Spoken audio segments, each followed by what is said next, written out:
Hey everyone, how's it going? Welcome back to another Demystifying Post-Production Motion Monday. My name is Ellie and I'm joined by a whole bunch of very cool special people here. So hey to Adrian, we have Dustin, Lionel and Saul. How's it going, guys? It's nice to see you all. It's great. Happy Monday, everyone. Nice seeing you, everyone. Happy Monday. Hello, Hey, everybody. Cool. Also, hey to you people in the chat already. So hey to Josh, James, Charles. Oh, hey Chad, how's it going? Go team. Marcelo, Jim. It's nice to have you with us. So before we get into it, before we hand over to Saul to learn about some cool workflows with Redshift and Houdini, I just thought I'd do the usual housekeeping that we do. So if you want to find out about all the live sessions, events, webinars that we have going on at Maxon, all you have to do is head over to this page here on the website, which is maxon.net/events. And you can see, register and sign up for all the great things that we have going on, from Demystifying Post-Production, which is today, as well as a new-ish hands-on with Maxon character creation workflow workshop, where myself and Joe have been diving into everything from ZBrush to Cinema 4D to Redshift, learning how to build and sculpt the character and then rig that character and texture it using all of the Maxon tools. And then this Thursday, we have another Ask the Trainer with Noseman and Jonas. And on Fridays, we have VFX and Chill with Seth and Hashi. And don't worry, if you ever miss any of those sessions and think, hey, like I'd like to learn some of that stuff, then don't worry, because everything gets recorded and uploaded onto our Maxon Training Team YouTube channel, which is this one here. It's also where you can find the live streams for things like Ask the Trainer and Maxon Color, as well as quick tips for Redshift and Cinema 4D, and a bunch of just stuff that you want to learn. And also, finally, in the handout section of GoToWebinar, you should find this PDF here. We like to say thank you for being part of our live webinars by giving away free t-shirts. So there's actually a super special link, which is the one just in there, little Maxon merch store link. And the password for that is creative2023. It's good for one shirt. All you have to do is pay for shipping. On there is also the two links that we just talked about, the events page and the Maxon Training Team YouTube channel, as well as a whole bunch of project files for all of the sessions that we do for demystifying. So, as you know, this month we've been diving into Redshift workflows across a variety of DCCs. We started in Blender and then we went into ZBrush, and today we're going to be diving into Redshift and Houdini, which is why we have Saul here with us. And so I do have to kind of clarify one thing first. The original plan, Saul's recorded an amazing presentation, because some of the stuff in Houdini can take a little bit longer. If you don't know Houdini, it's sort of like nodal. So what he did, he put together this really great video, which I now can't get the audio to work. So it's entirely my fault. I did test it, but it's now not working. So the plan is Saul is gonna share that video. So still gonna go through those things, but he's gonna talk over it. So I'm gonna apologize to Saul now that I have sort of thrown him in live, like we all love to do. But the plan will be the same. So he's gonna talk through the stuff that he's showing, ask your questions in the questions area. We'll maybe do them at the end if you want, Saul, if it's easier, or we can do them throughout, just so everyone's things get yeah, I mean, at this point, since I'm kind of just going to be talking over it live, I guess we could pause in the middle of it if anyone has any pertinent questions to the moment. If not, then we could just save them for the end, and I could just pull up Houdini then and maybe go over some of this stuff if there's any questions at the end. No, I think that sounds cool. So if people don't know, there is a little questions area inside of GoToWebinar. If you're new to one of our sessions, all you have to do, write out your question, let us know where you're from, give us a little shout out, and we'll say hey, and we'll keep an eye on those, and we'll save them for the end. So Saul, are you cool for me to ping the screen share over to you?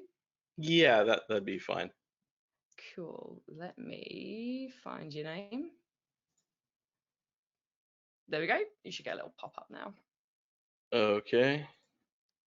Let me know if everyone can see this. Perfect. Yes, we can. Okay, cool. All right, so we're just going to be starting off in Houdini here, and we're going to be bringing in some Heightfield data into our scene. The workflow for this tutorial is going to be going from Gaia to Houdini, the Heightfield tools, and scattering, and using proxies to speed up this workflow. So in this starting point, there's nothing really there. There's just a dome light, a camera, and I do have a couple pre-made assets. This is the Gaia scene. If you guys don't know Gaia, it's a really cool Heightfield generating tool. And so it's a pretty basic setup, just a couple noises put together and an erosion and a rivers node, one of the new tools. It's really cool. And after I generated the Heightfield, I have the texture maps. And so the texture maps that we're going to output is what we're going to bring into Houdini. And we're going to combine that with Houdini's Heightfield nodes. So here you can see some of the color, the albedo texture maps. And there's different types of maps that you could output. So there's black and white scalar for the rivers or the erosion. So this is like an erosion type of map. This is the river map. And then I have the flow, so where the sediment kind of comes together due to the erosion. And so these maps I output as 8K. That can take quite a while, so I recorded this ahead of time. So that way you guys didn't have to wait the 20-30 minutes that it took to output all this. And from here, I'm going to show you guys how to bring this data directly into Houdini. And so Houdini comes with these really cool Heightfield nodes that let you load in other nodes, not necessarily data that you only made directly inside of Houdini. So they work as voxels. It's really cool the way that they work. And I'm going to show you guys how to bring that in. Right now, I'm just labeling things for organization purposes. You can see on the right, I have a couple tree assets. And so here, I'm going to type in Heightfield. So if you type HF, it's the shortcut for all the Heightfield SOPs. And that lets you bring in Heightfield data using the Heightfield file SOP. And so this is just a very simple SOP where you pull up the texture that you need for Heightfield data. In this particular case, I already have it saved to disk. And so it's going to be the height EXR. And that might take a little bit because it's an 8K file. So you can see it's starting to cook. And Gaia works at a scale of 5,000 meters by 5,000 meters, while the Heightfield SOP is 1,000. You can see that parameter in the size section. So you need to adjust that to work at the correct scale. You'll also notice that it's looking kind of flat, and that's because we have to compensate for the height scale also. Gaia, I believe, uses 2,500 meters. And so you'll see that I end up changing this and the shape will start to actually show up. So right now I had to make it 5,000 by 5,000. And then the height right now is 1, which is 1 meter. So that's why you don't see any altitude difference. But as soon as I punch in the 2,500 here, you'll see that our mountain ranges and stuff start to show up like they were in Gaia. And so after a couple seconds, it should pop up. This is rather large at 8K. I actually don't think the Houdini Heightfield SOPs can handle 16K. So 8K, I think, is towards the limit that I've been able to use. And so you can see here, there's a lot of little details from the Heightfield map, like the erosion and the rivers and stuff. And so this actually generates voxel data. And so 5,000 by 5,000 is about 67 million. So as you can imagine, that's quite large. And one of the things that you need to keep in mind is you can convert this to polys, but it is a 1-to-1 conversion. So if you were to convert this directly, you would get 67 million polygons, which is kind of big. For the sake of interactivity inside of the tutorial that I'm making here, I ended up going with, I think, half or quarter resolution. So there's a resample, Heightfield resample SOP. And what this node lets you do is scale the resolution of your input, either up or down. So a resolution scale of 1 means don't do anything. It's just going to go through the exact same way. And right there, I ended up punching it to 0.25. And so this reduces the resolution. And now we're at 4 million voxels. So it's 2048 by 2048. I ended up going with half resolution instead. And so that's 16 million voxels, which is a little more interactive, but you also keep some more of the quality. Of course, you could stick to 8K. It's just going to be a little slower to work with. For the sake of the tutorial, I ended up just going a little lower resolution to keep things a little snappy. And from this point, I wanted to convert this into polygons. So there is a convert to polygon Heightfield node. And this node, like I mentioned earlier, directly converts the voxels into polygons. So the 16 million voxels that I had earlier are going to be converted into 16 million polygons.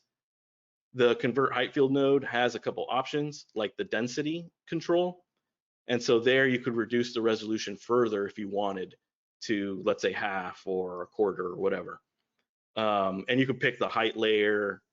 You could convert it to other types of data, but for Redshift, we need this to be polygon data. Redshift doesn't render the SDF voxel surfaces, and that's why we actually have to use this node. So now you can see that it's been converted to actual geometry. And I disabled the UV map just because it's a little, gets in the way, so you can't see the details as well of the surface. But we can actually optimize this further and reduce our polygon count in use. And so right now 16 million isn't bad, but there's a lot of areas that honestly don't need this much geometry. If we actually zoom in, you'll notice that it's creating nothing but small quads. So all the entire shape is made by tons of little quads. So you can see as I zoom in here, there's just tons and tons of small quads everywhere. And that region that's very flat, we don't really need that many quads there, right? You could reduce this into bigger shapes and save on the geometry density. So the way we could approach this is there's the Polyreduce SOP, which lets you reduce by a percentage the polygon input. And so in this case, you could just use this node directly and reduce the percentage to whatever value you might need, right? Like 50% or 10% if it's really big, or 25%. And that works, you know, pretty well, but you can actually guide the reduction so that it's, I guess, more intelligent in where the reduction is more aggressive or less aggressive. So you can keep details in specific regions. And so the way to do this is by actually painting an attribute on the surface. So there's the retain density by attribute control, and it uses by default the retention attribute. You can name that to whatever you want, but I'm just going to stick to retention. And using the attribute paint SOP, you can paint in onto the surface where you want to keep more detail. And when you plug it into the Polyreduce, you end up actually reducing and maintaining detail into specific regions. So for our terrain, we don't really need those flat areas to have much detail. There's just no point really. So right now that I'm activating the attribute paint, you can see it turned this bluish color, and the height, as I paint, the height data will make like an infrared map or a heat map. And the redder an area is, the more detail is kept, and the bluer or cooler an area is, the Polyreduce will be more aggressive there. And so as I paint into certain areas, I'm going to be choosing exactly where I want the polygon density to remain. And so here I'm going to change the attribute because we need it to go, instead of being mask, we need it to be retention, because that's the attribute that the Polyreduce SOP is looking for. And now we just need to paint onto the surface. And I actually want a big brush because, as you can imagine, this is 5,000 meters by 5,000 meters. So it's pretty big. And you could see there's all these little valleys and mountain tops with details. And so these are the areas I want to preserve the detail. So I'm going to crank up the radius to 200, and I'm going to make the edge very soft, so 2. And now I'm just going to go in here and start painting specific regions where I like the detail to remain. And once I plug this into the Polyreduce, it'll work in an intelligent way. Now at this point, I realize that the density is still too high. And so you can see that it's going quite a bit slow as I drag the mouse around. So I ended up actually resetting all the changes, and reducing the resample node a little bit further, just to keep things snappy. One of the things that you could do is actually reproject the painting that you draw of this attribute onto a high resolution mesh later on. I don't actually do that in this tutorial, but I do show you how it's done. Just because if you need to reproject this onto a high density mesh instead of painting on the high density mesh directly, it could take forever. As you guys saw right now, the mouse moved really slow. So now that I reduced the polygon count quite a bit, it should be a bit smoother. Still kind of slow, but as I mentioned earlier, I mean, this is still a very dense mesh to be drawing onto. So 4 million polygons is still quite a lot. And so I end up reducing it even further. I think I go down to 2K. So I do 0.25 on the density for the polygon density. And this, I think at this point, now it's workable. And so I just go around painting in the valleys or the river cuts that are in the terrain, the tops of the mountains where the erosion's cutting into the rock. Those types of surfaces are more important in the look, while the flatter regions, there's not enough surface change. On top of, we're going to scatter plants and foliage on top, where really you're not going to notice those flatter regions much. So it just doesn't make sense to preserve the polygon density there, while maybe in the valleys and the tops of mountains it does, because they add to the silhouette or the shape and structure of the Heightfield a lot more.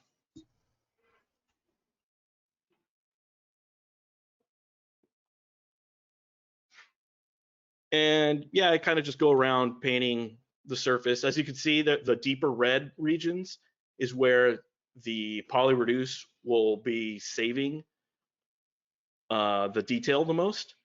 And then as it fades out, it will end up being more aggressive in the way that it reduces the polygon resolution. So it'll make larger shaped polygons and triangles. And yeah, hopefully you guys kind of get the idea here. You just kind of go around drawing the areas manually that you want. You could, of course, probably do this procedurally using slope or height, or even just loading in specific, let's say the erosion map or the river map that I generated. You could probably load this in and have that be converted into attributes. But in this case, I kind of just like doing it manually and picking out the areas that I prefer keeping detail in. And it's pretty straightforward, you know, it's nothing too complicated. And so now we're gonna plug in the Polyreduce here, and we're gonna see the difference that it made. So originally, I think this was down to 2 million polygons after the reductions I made previously. And with the Polyreduce, it's gonna dynamically remesh this.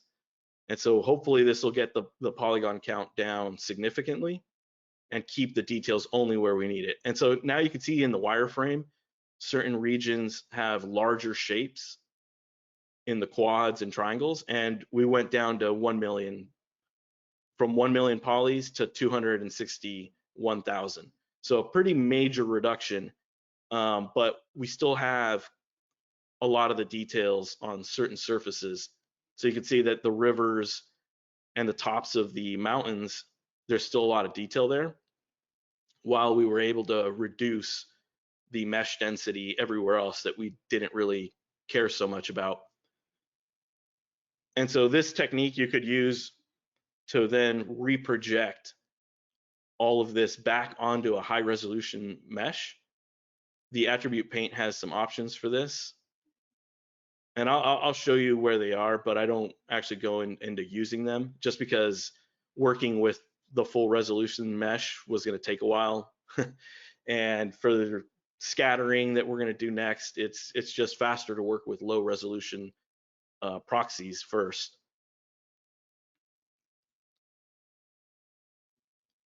And at this point, you can see here, I go to the Recache tab. There's the option to recache the strokes.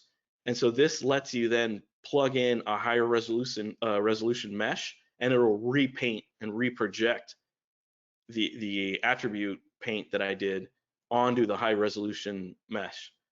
If your geometry is close in shape, you can just recache using the original values. If the shape changes a lot, you will need to use the texture UVs. So it's a good idea to have UVs. Gaia generates the mesh with UVs, so I could use either or. And that lets you transfer your attribute paint SOP over to a higher resolution mesh after you painted everything at low res. And so at this point, we could render this with Redshift. It's not too heavy, but really it's probably a good idea to convert this into a proxy, because the geometry itself isn't going to change anymore. So once something's kind of set in stone geometry wise, I like to convert them into proxies, because it saves you on the extraction time that it takes to take the data from Houdini, extract it, prepare it, convert it to something Redshift can render, and then send it over to the GPU. It's just faster to do this process all at once, save it on disk as a proxy, and then have that ready to go. Now you'll notice that I don't have a material on this yet, so I do need to assign a material before I actually write this out to disk. There's a bunch of options for proxies in terms of, do you want to keep the object level transforms? Do you want to compress the data? I just stick to the defaults for this. I don't need to deal with any of that. And this isn't moving, so I don't have to worry about baking in motion blur or anything like that. But the terrain is pretty straightforward, and it's one of the better examples, I think, for using proxies, because the terrain mesh can be pretty large. As you can imagine, it could be 16 million polys. And so doing this and converting it to a proxy saves you a lot of extraction time as you're scattering and doing look dev elsewhere. So right now I'm just going to make a standard surface preset that I have. We're just going to drag it on there. I also will be covering the material parameters, but not really too in depth. But for now, I'm just going to name it terrain 1, and I'm going to just add this onto there, but I want to see what this looks like first. And so we're going to open up the Redshift render view and make sure we got a camera going. Right now it's 1920 by 800, which is a 340 or 240 aspect ratio. So one of those widescreen aspect ratios.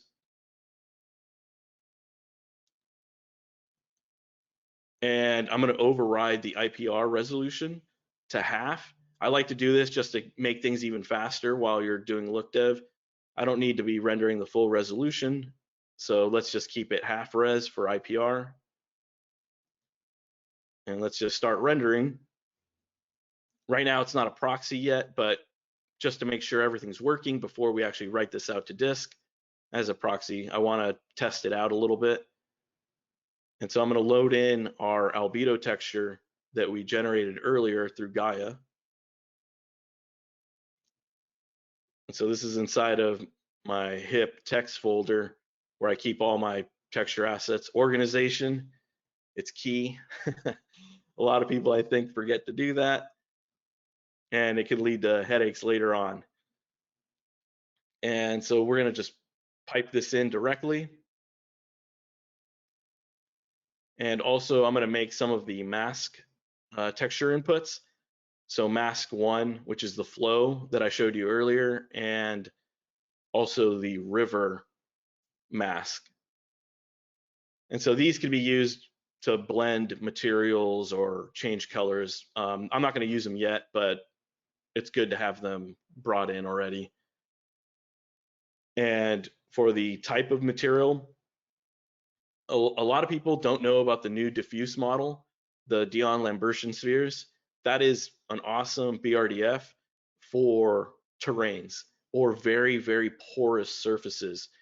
And the reason why it works for terrains really well is because a terrain is basically just trillions of grains of material, sand. And so that BRDF is designed to simulate just that, grains of tiny materials put together. And so it works really well for large scale terrains, or if you're doing sands or stone, those sorts of material surfaces. And so here we are, we're going to just start the progressive render, see what we've got. So that's a pretty basic setup. We just got the HDR in the background, one of my custom HDRs of a sky. I'm going to zoom out and just kind of look around. And I'm going to actually show you the difference between the Dion-Lambertian spheres and Oren-Nayar. And so if I increase the roughness, oops, wrong way. So 0.8 at the roughness, or I'm going to just disable it completely and then compare Oren-Nayar at maximum diffuse roughness and Dion-Lambertian spheres. You'll see the difference that it makes. At 1, you'll see there's like I don't know, like almost like an SSS quality where there's a hue, a shift of warmth color that comes in that I really like, and it gives it a nice, just a nice quality to the surface. So whenever I do any large scale terrains or terrain work, I always use the new Lambertian spheres BRDF. It just looks and feels nicer to me. It gives a richer color. And so yeah, now we've got a base albedo applied. So at this point, I'm going to make a second camera. This is going to be our render cam, and now I'm going to make an IPR cam so I can just move around freely and not have to worry about accidentally moving my render cam and then not being able to get the position back. I'm going to just move around, check out how it looks, how the light's hitting the surfaces, see things from a distance.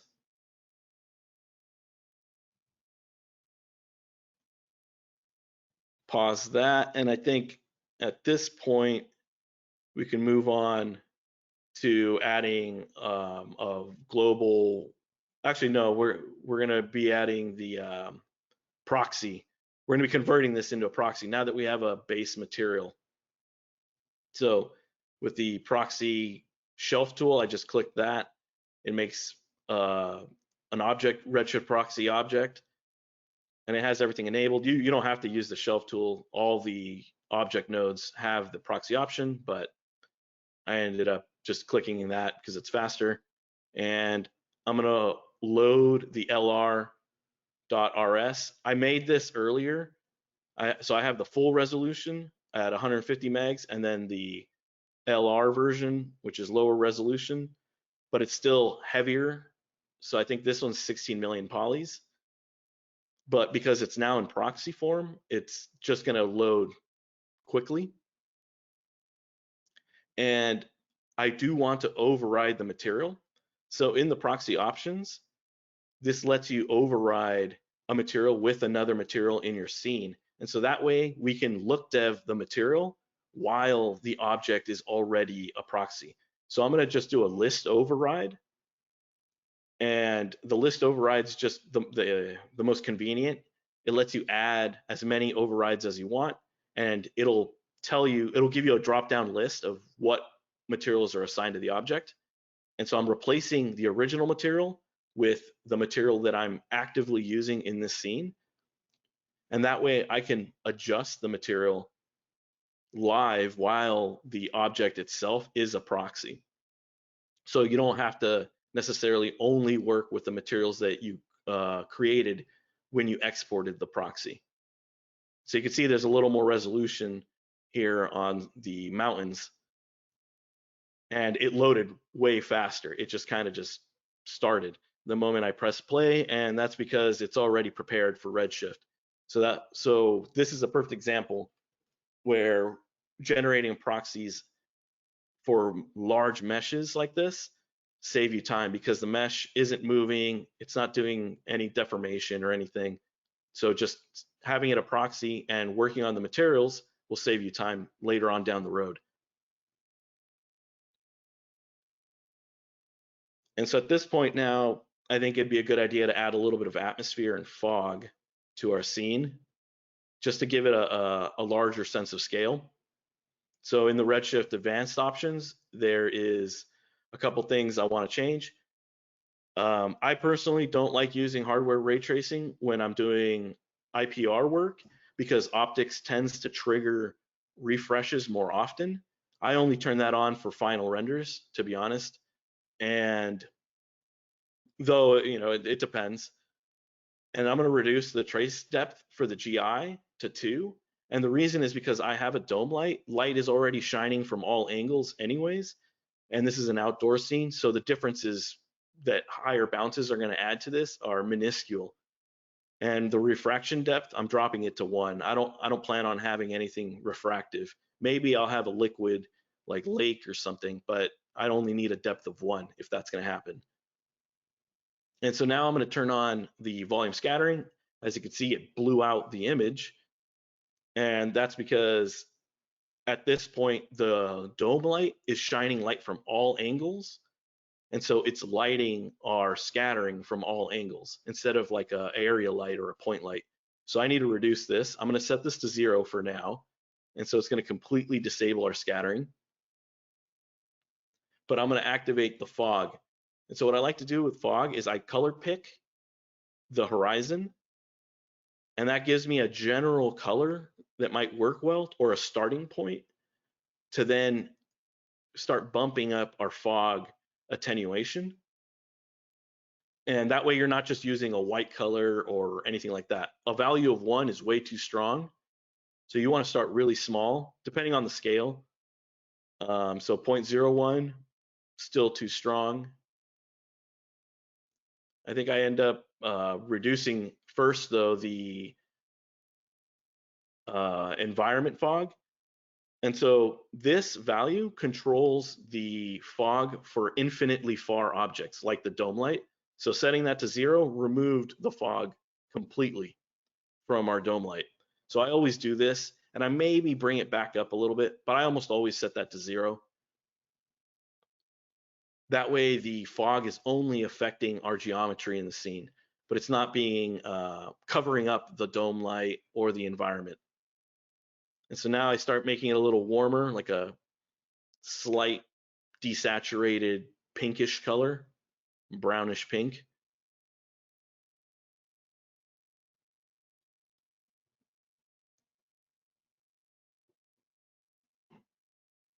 And tone it down just a little bit so that it's there, but not too strong. And I just remembered that I forgot to change the albedo color. The original terrain albedo was actually sRGB data, so I needed to convert that in the color space from raw to scene linear Rec 709 sRGB. The river map and stuff could be raw because that's just data, scalar data. And so I increased the attenuation, and you could see just that little bit of a bump added a lot of depth and fog. I don't want it to be that strong, so I reduced it a little more. But I want to add scatter now, coming from the light source, wherever the sun is on the HDR, which is about, it's camera right, I believe. And so at this point, I start with a really low scatter value, and then I reduce the tint color to something dark gray, so it's not as intense. And then now I push back both the fog and the scatter together using the camera slider. And so this is an overall slider. But I also need to reduce the reflection. So I end up doing a copy paste of the parameters. So a copy of parameters relative reference. That way, as I slide the camera slider, it also slides the reflection slider, just for ease of use. And so as you can see, as I go up and down, it adds scatter and fog.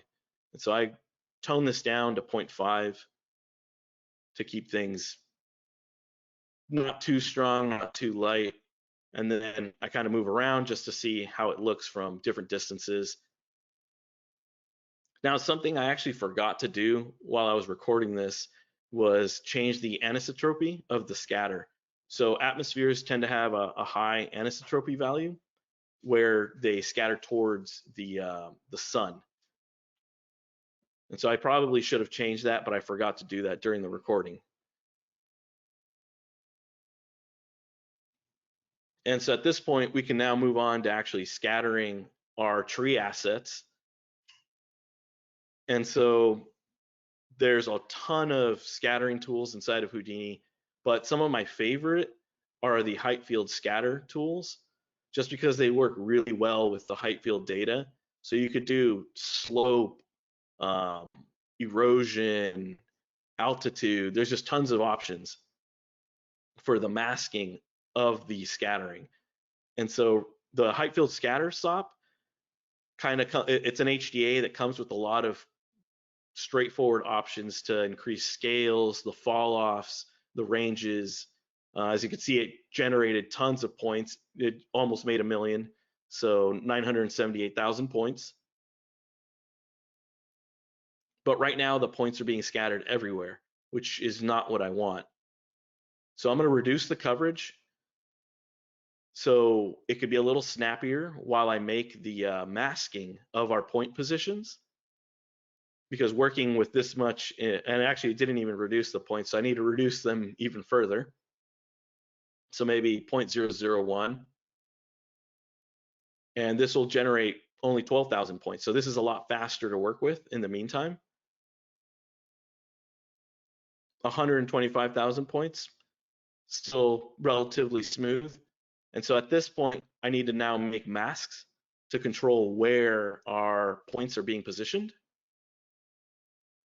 So like I mentioned earlier, there's several masking nodes that the Heightfield SOPs have, but my favorite is the Maskbyfeature. This node is just a really cool procedural node that has peaks, valleys, direction, occlusion, slope being my favorite. And this lets you procedurally mask, or generate masks, I should say, that you can then feed to the Heightfield scatter SOP. And so right now, as you can see, it generated these red mask regions based on the slope settings that I have.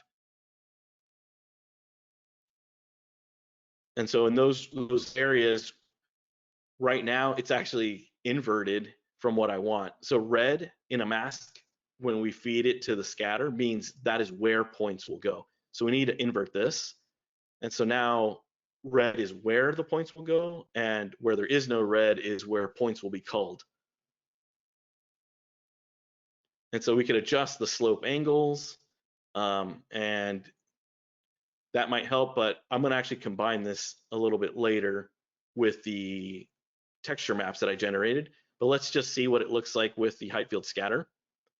And so if we zoom in here, you'll see that there's less points now in regions where the mask, the red, was not visible. So let's combine this now with the texture masks that I generated earlier. So I'm just going to duplicate our original Heightfield node because it already has our size setting and our height scale. I'm going to disable the auto update in Houdini just so it isn't cooking every single time I make adjustments right now. And I'm going to load in our flow mask 1 and our river mask. And we're going to wire these up beneath our Heightfield, original Heightfield data. And so they're now both read in at the size of 5,000 with a height of 2,500.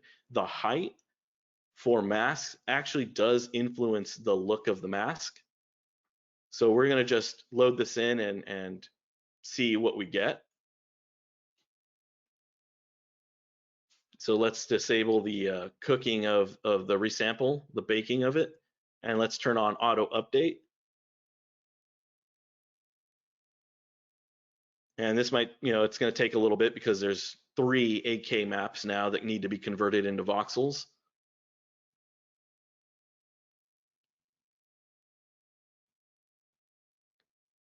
And as you can imagine, the more you make of these, it could take quite a while. And so now we've got our masks loaded in. but they're overriding each other. So we actually don't want that. Right now they're replacing each other. We want to combine them all.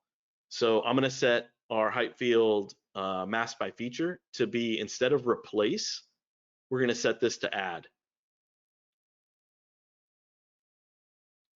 And then it might not look like much change, but that's because we need to go and change the settings for our other Heightfields now.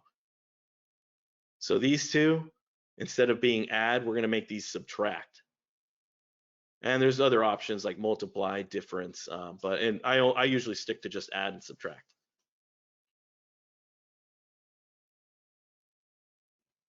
And so you can see now what's happening is the red is now inverted though. So it's now on the tops of the mountains. So we need to make some adjustments. So like I mentioned earlier, the height scale plays a role in this. So right now the height scale might be a little too high, so it's too aggressive for the mask that I'm loading here. So we're going to set that back down to 1, let that cook, and now you'll see what it generated. But I think that's not strong enough, so we're going to set this to 3.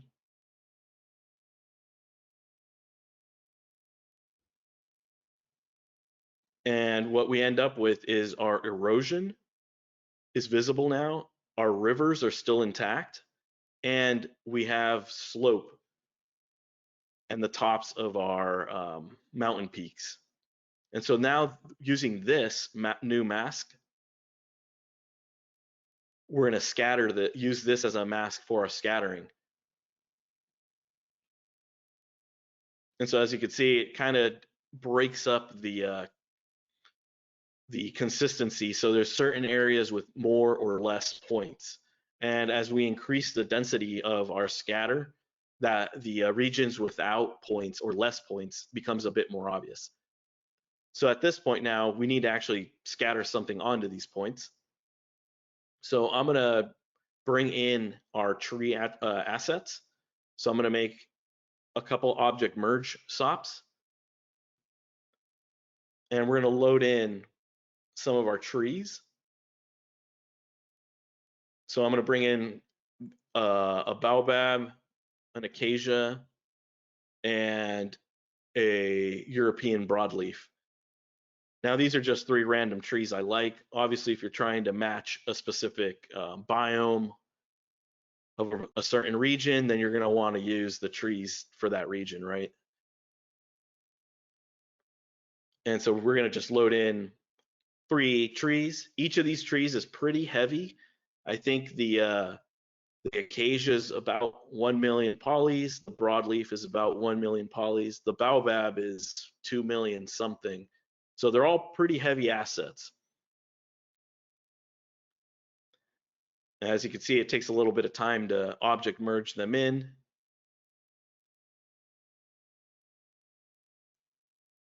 And so what we could do is we could scatter this onto our points, and we need to merge all these and wire them into the 3rd input of the Heightfield scatter.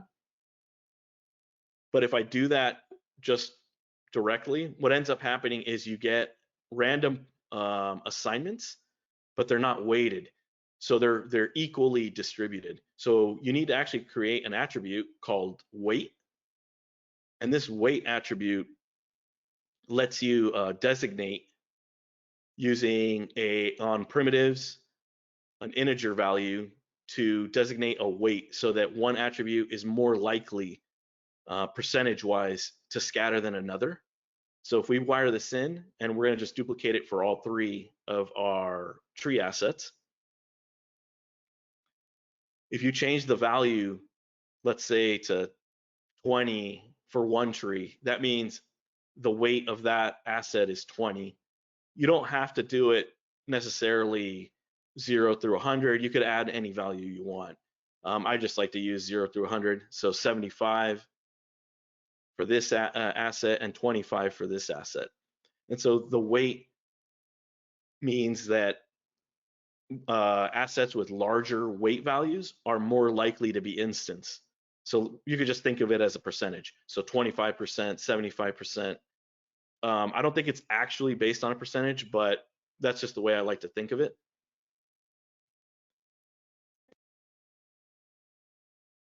Plug them into the Heightfield scatter object scatter input. And as you can see, it's going to take a little bit of time and bog down the viewport because it's scattering the full geometry. So if I zoom in, you can see the viewport got quite slow because there's tons of little multi-million polygon trees. And so what we need to do is actually make some adjustments to make this more efficient. But something to keep in mind is when you scatter things with the Heightfield scatter SOP, it actually expects your objects to be the size of a 1x1 cube, or I should say the radius at its widest to be fitting within 1 meter. That's how it expects the data, and then it upscales or downscales. So I'm going to zoom in and show you what I mean here. I use the match size SOP and a box because the box is always 1 meter, and then the match size shrinks it down, and then I scale the axis by X so that it always fits inside of the x-axis. And so that makes sure that when I scatter everything, the Heightfield scatter node knows that the distance between points should be 1 unit.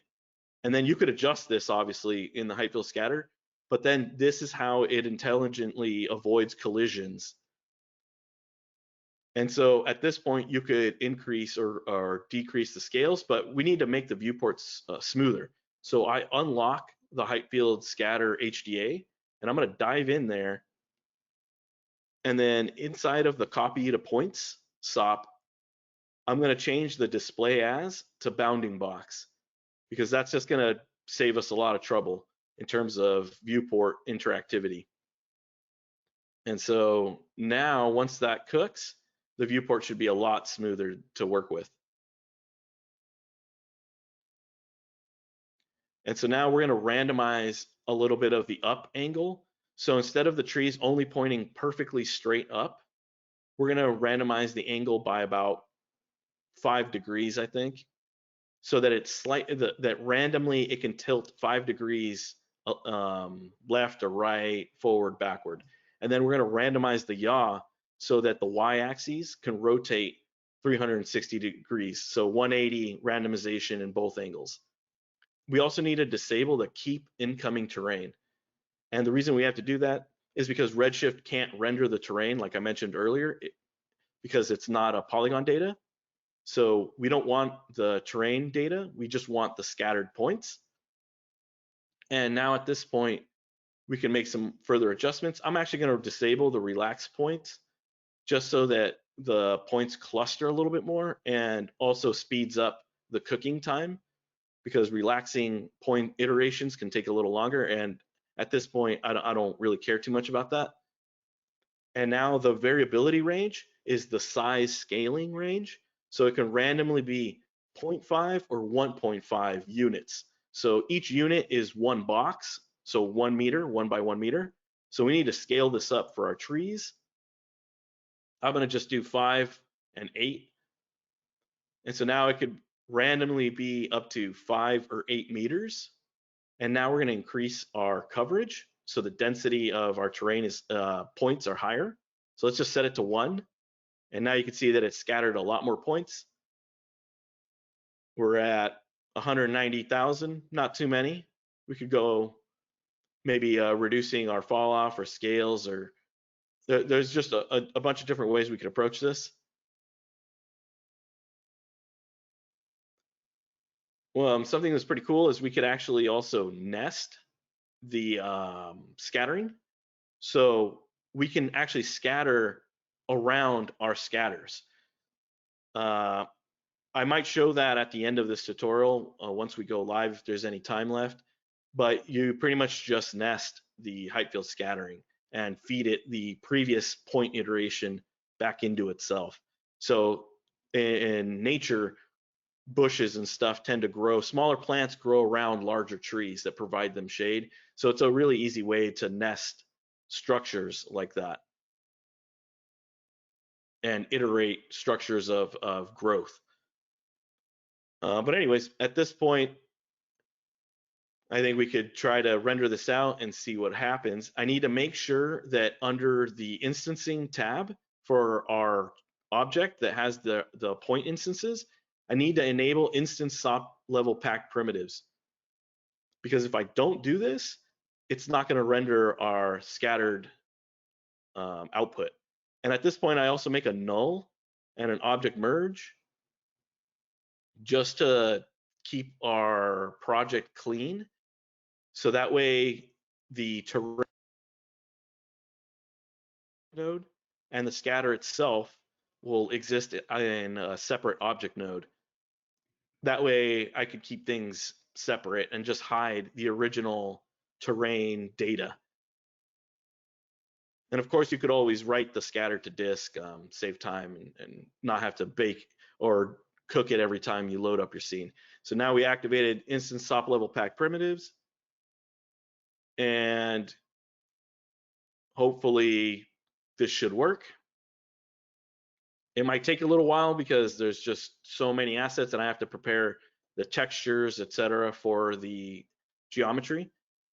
But it's not too bad. You can, of course, proxy the entire scatter once you're satisfied with it, and proxy the individual trees and load them in using attributes like instance file. So here you go. You can see already what's happening. We've got our scatter, tons of trees. Right now, one of the problems though is all the trees are about the same size. And I actually don't want them to be the same size. And so we're gonna just jump back into our terrain, which had all our scatter set up. And we're gonna just drop a transform at the bottom of each asset. And so scale each one a little bit up or down. So I'm going to make the baobab bigger and the acacia and broadleaf trees a little bit smaller. And that just adds a little more variation.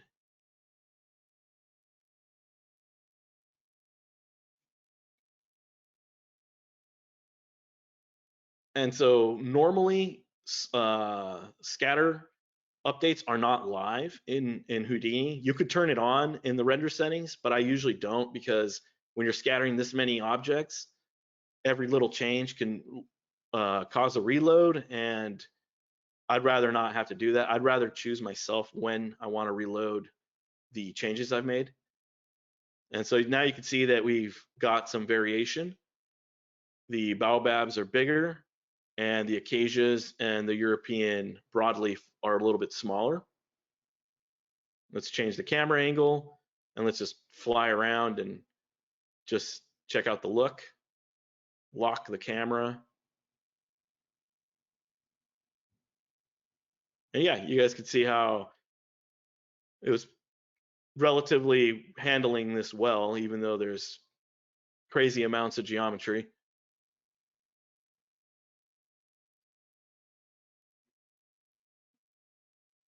And so at this point, you could take things further, start working on the shader for the terrain, maybe bring in some VDBs for the sky, bring in some grasses or bushes, and then nest the scattering so that those points scatter around our current trees. There's just a lot of possibilities, but that's kind of just a straightforward basic setup. Hopefully you guys got that. I know it was a lot to cover. And yeah, we could go live now, and if you guys have any questions or anything like that, we could just move on to trying that out. Yeah, that was amazing. Some nice comments. I don't know if you can see the questions area, but yeah, you got a lot of nice comments. There were a few questions actually. I know we're sort of like close to time, but I think we can get through some of them if that's cool. Yeah, let me open up the chat box, or if you already know the questions, just ask them and I'll answer. Yeah, so Yeah, I'm happy to do that. That's cool. So Shanae was wondering, is Gaia completely procedural? Yeah, so well, I would say the vast majority of it is procedural, but there are some things that are not. Gaia, I just personally like it. Dax, the developer, is really cool. He adds a lot of neat features. It's got a perpetual license, and it works really well with Houdini. Side Effects Labs actually has a couple custom SOPs where it connects directly to Gaia, and you could load in data directly from Gaia. I don't generally work that way all the time, just because I'm not the type of person that uses bridges between tools often. I guess I'm more old school. I just like to work in the tool itself and then export things out and have them on disk in case anything goes wrong. But the options are there to have the Heightfield nodes in Houdini work directly. Actually, maybe if I could pull up Houdini here, let me switch to Houdini. I might be able to show you what I mean. So hopefully you guys are able to see this, Yep. right? Okay. Yeah.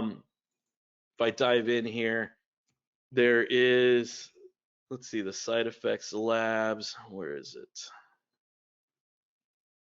I am not seeing it. There's so much stuff. Oh, I think I actually just updated Houdini and I forgot to. Is it not in? Oh, no. Yeah, here we go. Labs. God, there's so much stuff in here. Geometry. Height. Oops. Labs. Geometry. Heightfield. Okay. Well, it's in here somewhere.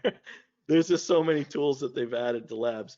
But there's actually a couple SOPs that are. Okay, here we go. If the labs Gaia Tor processor. So this node is really cool. It actually lets you read the Tor file. So the Tor files are the project files that Gaia creates. So if you save your Gaia file on disk, it gets saved out as a .tor, and you can actually load that directly in. And unfortunately, right now it's cooking my entire chain because I didn't cache out the Heightfield nodes. But yeah, here we go. And so the Gaia Tor processor, you could actually tell it where your cache is and to load in the .tor file. And then the way it works is in Gaia, you tell it what parameters you want to expose. So let's say you have a node in Gaia, like the erosion node. You can tell it expose the wind, water, and the time frame. And it will then expose those parameters that you set in Gaia here. And it'll let you actually use the erosion and all those nodes directly inside of Houdini. So you can kind of skip working with Gaia. But I personally just like working with Gaia and just exporting stuff out. But the option is there. It is a little confusing. There's not a lot of information out there about this node. So maybe one of these days I'll cover it. But it does work directly, and it just has a really good bridge and system going between Houdini and Gaia. And Redshift just works with it. Once you convert everything to polygons, it all works, and Redshift's happy. Yeah, no, that's really interesting. Yeah, we had a couple of questions on that, or a similar sort of topic. A slightly different topic. I think this was when you were building the terrain at the sort of the very beginning. Charles was wondering, wouldn't larger quads, or let's say inconsistent quads, make UVing more difficult? The whole thing is already UV'd. It's a projection from one axis from above. So really, it doesn't necessarily matter. So if I look at this, where is it? Here at the Polyreduce, it would cause some problems maybe if you're doing displacement. That might give you some issues. I don't really use displacement for the full terrain. I like to use full geometry. And this approach, the reason why, I know that some people like to have a big grid and displace surfaces, but then you're kind of missing out on all the cool stuff that the Heightfield nodes provide. So because of the Heightfield nodes, they work with all this, so you're not going to be able to just use a flat grid and displace it. You'll lose out on all the cool features like the Heightfield scatter and even the Houdini Heightfield erosions, et cetera, et cetera. But if I zoom out, do I have a UV on this? Yeah, so I do have a UV, and that's why even though the I did a Polyreduce and all that stuff, the texture map worked perfectly fine. The UVs are projected top down. It's just a big grid. Actually, let me see if I can. Yeah, so you can see it's just a big grid in UV space. There's nothing particularly split UVs or UDIMs. I mean, I guess you could try to split this and make UDIMs somehow, but it doesn't have any of that fancy stuff outside of Gaia, the export. Though I'm sure because you could generate tiled exports out of Gaia, I suppose you could export multiple tiles and then use UDIMs and then merge them using the Heightfield file and combine them. But I just haven't really needed to do that. But yeah, I've never had any issues with the UVs just because they're always planar projections from the y-axis. Yeah. No, that's cool. That's good to know. Chad, our wonderful Chad Perkins, was wondering, can Redshift not render SDFs anywhere, or is it just that it can't render this particular SDF? No, it's not able to process SDF data. That's actually one of my requests. So I'm hoping that we could get the ability to render volumes with an SDF shell so that it gets a shell basically built around it. So it's a solid, but it's really voxel data. So right now you always have to use a convert from VDB or volume to whatever. So Redshift needs polygons to actually be able to render any of the voxels. I suppose if you wanted to, you could somehow render this as a solid, like a really dense volume, but that's not going to work out too well.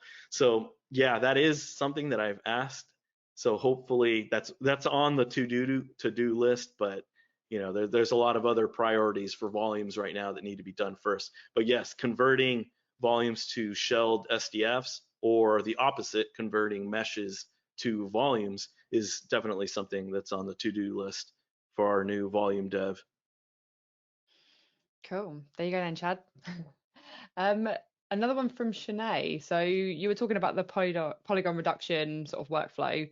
Does that work on other meshes that aren't environments? Oh yeah, you could use the Polyreduce on anything, and you can paint the attributes on anything. So I think a lot of people don't realize that you could do that. I think a lot of people just use the Polyreduce and that's it. I mean, it works well most of the time anyway. So, but a lot of people miss out that you can manually tell it specifically, hey, reduce this area or don't reduce this area. So if you, for example, have a character that you're trying to remesh, it'll work the same way. You could reduce certain regions and keep the mesh density higher in different regions. I believe the remesh SOP also works that way. So if I start typing remesh, the meshing, hard edges, mesh quality, mesh size, maybe it doesn't. I thought it did. But yeah, the Polyreduce, definitely you could use it on anything. As long as there's points to have an attribute, then it'll work. So it's not going to work too well, obviously, on a basic shape that's already very simplified because the attributes assigned per point. So if there's not enough mesh density to begin with, then you're not going to be able to paint your attribute nicely, I guess you could say. But if you have a heavy mesh like this terrain or some characters or something, then yeah, it tends to work really well. There's actually other remeshing tools out there too. The Side Effects Labs one comes with a really cool one. It's not free, but I recommend it to a lot of people. It's called Labs Exoside Quad Remesher. And so this tool, it uses similar tech. I think the developer actually that made this worked on some of the ZBrush remeshing tech. And so this intelligently remeshes into quads. And it has a lot of controls also, like keep hard edges, use attributes the same way that I used earlier with the Polyreduce. So this is like a more advanced Polyreduce with quad reduction, but it's not free. So that's why I didn't end up showing it. But it is, the SOP does come with Side Effects Labs, and you could just assign your license. And it's got symmetry options, a bunch of other cool stuff. It's a lot like ZBrush's quad remeshing, the Z Yeah, remesher. I was going to say, it reminds me of the Z remesher. Yeah, I'm like 90% sure the same guy worked on it. So so this node, I think this is the same fundamental tech that's in Cinema 4D now too. And so this is a really cool node. I use it all the time for remeshing stuff from ZBrush actually, because it's procedural, so I can enable or disable or only remesh specific parts inside of Houdini. So I use this a lot. I just didn't end up using it for this tutorial because it's not included with Houdini, but the Polyreduce is similar. No, yeah, that's cool. That's cool. A quick one from Jim. Which version of Houdini are you using, please? It's 19.5.435.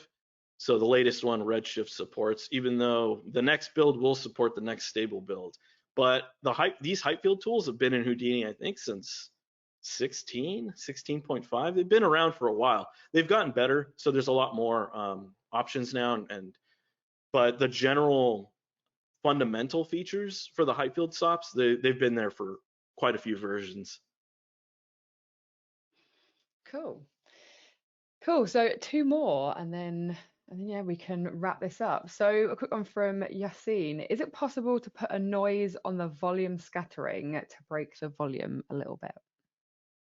The global volume scattering, or are you talking about the volume VDB? If you mean the global volume, yeah, you can actually. And it's pretty straightforward. All you got to do is, let's just make a material, jump in. Actually, you cannot. The global fog that's using attenuation and height cannot be tint mapped. You can only use noise to tint volume scattering coming from lights. Right. Yeah, I think that's what she asked, though. Scattering, right? Not the fog. Or did she mean the fog? Because it's not specified. The what? Sorry. Oh, volume global scattering. Yeah, the scattering. Yeah, no, the scattering does work that way. So you just need to make a Maxon noise node, and then you can just plug this into a surface or something and jump into the volume scatter. And here in the tint shader, you just got to call it up. So we'll just do, I didn't give it a name, and this lets you then control the scattering shapes, but not the fog. So the fog we can't map.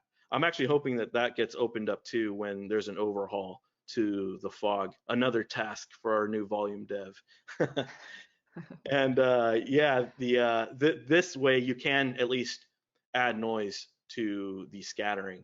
And so I don't know if maybe I guess I could try to show it. Let's see if it'll load up quickly.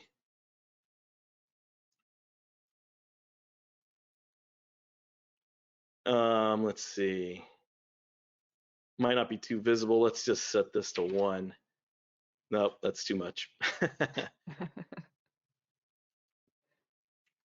0.01.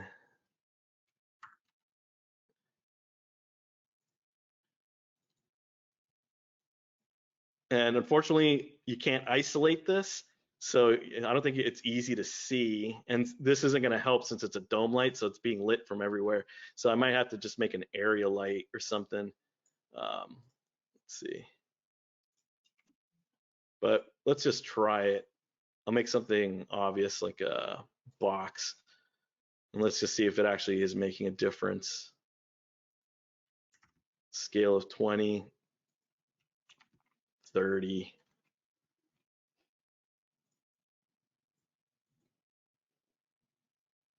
Apparently, it's not looking like it's showing up.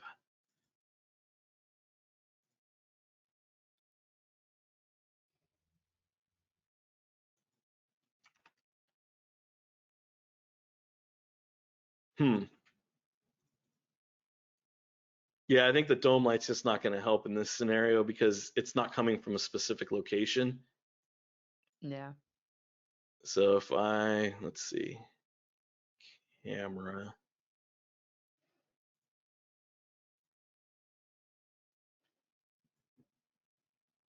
And let's just make this a sphere or something.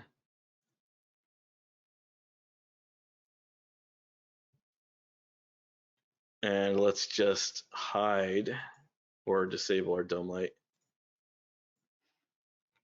Okay, yeah, I'm not quite seeing it. I mean, the scales that I'm working at too are huge, so I probably need to make the noise scale something really big.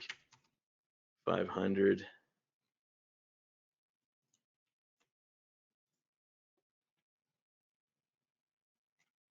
Let's make the contrast really high.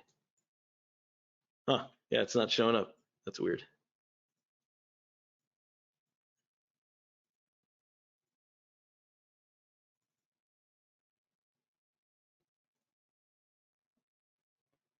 Try connecting the noise to the volume, not to the surface.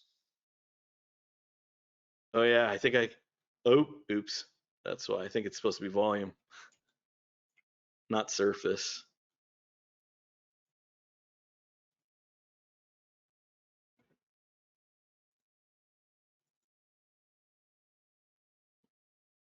There we go. Okay. Yeah, my mistake. Yeah, you need to make sure the output's to volume. I'm just so used to going straight to surface. But yeah, that should work. And so now you can make adjustments to the noise pattern. So dense, knocky, all the cool noises that, you know, everybody is used to knowing. And you could adjust the scales, the contrast, et cetera, just like you would any normal Maxon noise. And so this lets you break it up. But like I mentioned earlier, it doesn't tend to work too well with the dome light because the dome light's lighting the volume from all directions anyways. So it just kind of blows it out. I'm hoping in the future we're able to actually do the noise on the fog itself to break up the attenuation rather than the scatter. And that would work better in large scale environments in particular. Cool. Yeah, so any other questions or? Yeah, so just one quick one actually is, where did I just see that? This is our most commonly asked question. What GPU are you using to render? What GPU? I'm using a 490. Cool. Yeah, people love to know what sort of like spec machines that everyone is working on, especially when it comes to rendering with Redshift. Yeah, no, yeah, I have a GPU for display that's just 390, and I was lucky enough to get a 490, and so then I use that for rendering. As some of you guys may be aware, there's the nasty NVIDIA driver issue. So anyone using newer GPUs knows about this, and so yeah, I have to use a display GPU just to keep the driver issue at bay. Cool. That's good to know. It's a good tip. Cool. Yeah. No, I think that is majority of the questions that were relating to everything that you were just showing. Yeah. Thanks so much for that. It makes me want to get into Houdini now, though. Now I've seen this, because I keep telling myself I want to, and seeing how powerful it is. And as everyone's saying in the questions area, like, thanks for your time. It's really great to see, like, incredible stuff. Yeah. Yeah, Very no, good. it's funny because the whole reason why I actually got into Houdini originally a few years ago was because of the scattering, because I like to make large scale environments and stuff. And so when I saw all the potential, the Heightfield tools didn't exist yet, but there was a lot of other scattering tools, and that just made me say, okay, I'm gonna dive in and try it out, you know. And a few years later, you know, I fell in love with it. So yeah, hopefully you guys Yeah, out there learned something new and amazing. enjoyed the video. Yeah, it's awesome and super inspiring. Like I haven't really dove into Houdini yet, but seeing this makes me a little bit closer to that edge of diving off and checking it out. Awesome stuff, man. Oh, thanks. Yeah, it could be daunting. I mean, I don't know even a fraction of what Houdini could do. Nobody ever does. You know, you just keep learning perpetually. So it's a big learning experience. But I like that. You know, it keeps you busy. When you think Sure. you know, you don't know. Definitely. Cool. Well, yeah, thanks again, Saul. And thank you to everyone who was in the questions area. Oh, your great questions. It's great to see. And don't forget to come back next Monday, where Adrian will be diving into Maya and Redshift to kind of round off this whole topic of Redshift in alternate DCCs. But I hope you all have a lovely rest of your day and rest of your week, and we will all see you next Monday. Bye, everyone. Sounds great. Bye, everyone. See you next week. Bye-bye. Bye, everyone. Hi guys.